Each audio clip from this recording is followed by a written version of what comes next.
Building a home recording studio is not hard. Let me guide you on building a home recording studio from scratch. We will cover 5 most important chapters in order to have a nice, high quality and affordable home recording studio. So the setup we will cover is going to be suitable for home recording singers, for home recording voice artists, and for home recording podcasts and podcasters. Even if you're recording a video form of podcast or YouTube videos, you will also be able to achieve great result if you're following this structure here. And let's start with the first one, and that's PC, or your computer. Let's say that probably if you're watching this, you have either a phone, a tablet, and maybe laptop. The PC can be Mac or Windows. It can operate on Mac operating system or on Windows. Based on that, you will also choose which apps and which softwares you're going to use in the future. My personal opinion is that the Mac computers are working perfectly, but they're a bit pricey as well. So if you're just starting out, the Windows PC, for example an Acer or Asus laptop, are going to work just fine. However, you need to think about some specifications, and they are RAM memory. So you're going to need at least 8, probably 16 gigabytes are going to be perfect. If you have some money, go for the 32 megabytes. The second thing in your PC for a great home studio setup is processor. On Windows PCs, we are usually looking for AMD or the Intel. And the best processor from Intel company is i5 or higher. So i7, i9, don't use i3 anymore, it's too old for this. The next thing on your PC is drive or your disk space. And here, make sure to use SSD, solid state drive. They are the greatest in terms of price and what they are giving to you. And that's very fast processing speeds. However, if you want to have a hard drive, it will be great to have it as an external hard drive, because you can save large projects on the external hard drive, and you can also work directly from your external hard drive directly to your PC or your software which you are using. And let's just say that the drive needs to be at least 512 gigabytes or above. If it's lower than that, you will need to save some space all the time. Second thing is audio interface. Audio interface is the heart of your studio, because you need to convert the sound coming from your mount directly to a digital signal which is going to be received by the PC, and you will seeing it as in wave format on your screen. To do this transition, you can go either to buy an audio interface, which is my preferred solution, or you can have a microphone which has USB port, or it is USB mic, for example as the Rode Anti-USB. The best options for audio interface are Scarlett 2i4, 2i2, Scarlett Solo, Scarlett 4i4, and they are all from a company called Focusrite. You also have Behringer Euphoria, which is amazing tool, and on the pricier side you have the Apollo. Always aim that your audio interface has at least one output and at least 2 inputs. If you are singing and playing a guitar, for example, you will need to have one mic for your singing and one mic for the guitar. Also, you can plug the guitar right into the audio interface. And I just remembered that I have my first audio interface ever. It's the 2nd generation Focusrite Scarlett 2i2.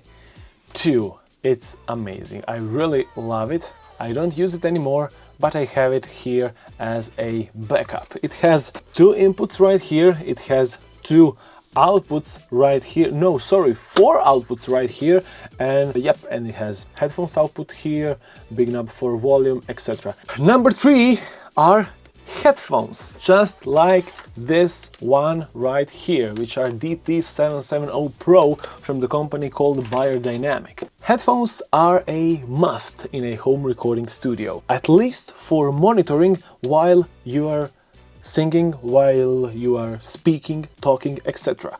If you don't have money for professional headphones like this one, you can go with simple Apple earbuds or the ones from Bose, or you can get Apple AirPods if you want. AKG is an amazing company as well, so you can't be wrong here. From the side of headphones, again, you have closed and open headphones.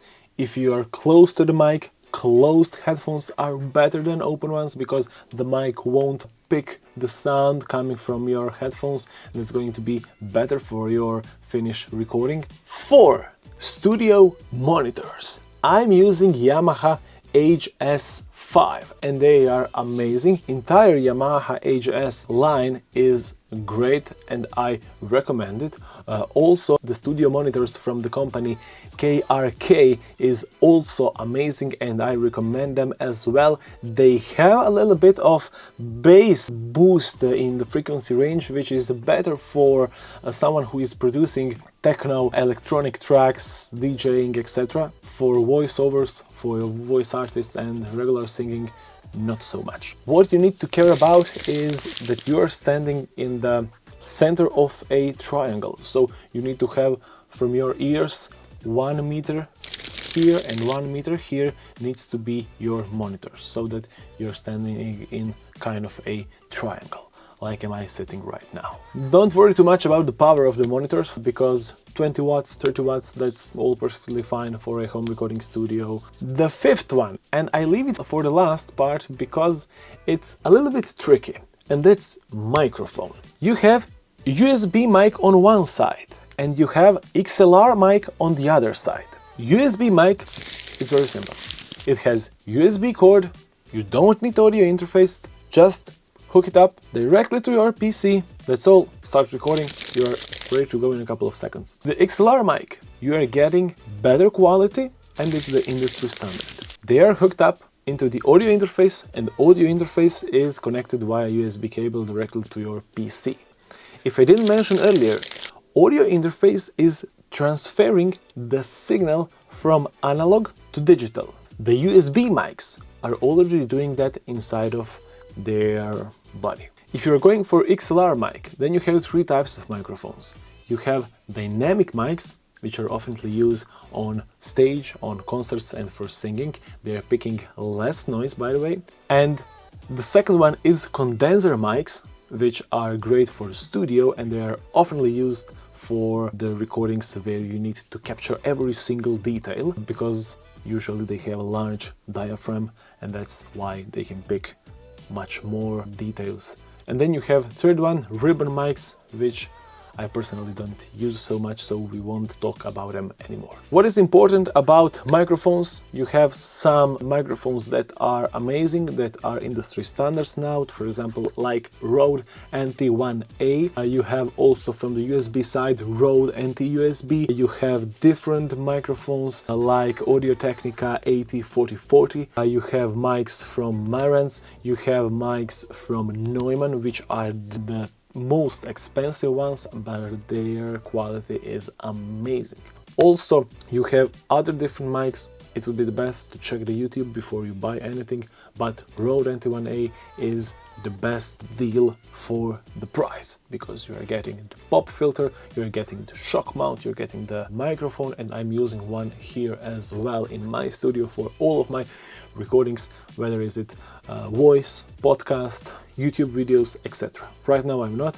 I'm using this wireless Me microphone for the wireless recording. And one extra tip is sound absorption panels. You need to have a clear room, a clean room, because the sound can mess up your recording. If the sound jumps all around the place, your recording is going to be muddy, and you will try to fix it with different AI tools and noise reducers and removals, etc. But that will degrade your audio quality as well, and you won't be happy with it. So my suggestion is to have at least some blankets around the space where you're recording, or if you want, you can record your voice in a closet, what I did when I first started. Just use the microphone stand, make it inside of your closet, which is full of jackets and clothes and etc., and record there. If you have a large script, take your phone with it, record from the script, and that's all. It's going to help you very much. As you progress, you can invest in absorption panels like mine. You can see one right here or right there, etc. So these are from Rockwool. This is the wood around them, and this is the fabric just to cover the pieces from Rockwool, just to make it more aesthetically appealing. I hope this tutorial helped you in order to create your home recording studio. If I missed something, please let me know in the comments down below, and I will make sure to create another video with even more details for every little piece of my studio. Thank you very much, and see you in the next episode.